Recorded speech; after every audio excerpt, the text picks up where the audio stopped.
I am Grover Cleveland, and this is my account of my first presidency of the United States from 1885 to 1889. My journey to the presidency was somewhat unique, as I was the first Democratic president elected after the Civil War, a period predominantly ruled by Republicans. Taking office, I marked a return to traditional Democratic policies focused on laissez-faire and limited government.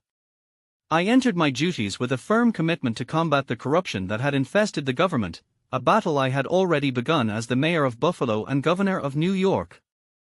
I was known for my integrity and commitment to justice, which reinforced my public image. One major issue I faced was the matter of Civil War veterans' pensions.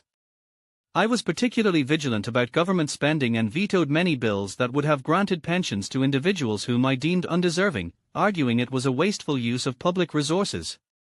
During my tenure, I also faced significant social tensions, notably the railroad workers' strike in Chicago in 1886, known as the Haymarket Riot, which escalated into violence and marked a turning point in the American labor movement. This period was crucial for shaping future labor laws and the recognition of unions. In foreign policy, I remained relatively isolationist, in line with the democratic tradition of the time, but I did strengthen America's naval presence, laying the groundwork for what would later become a more robust naval force.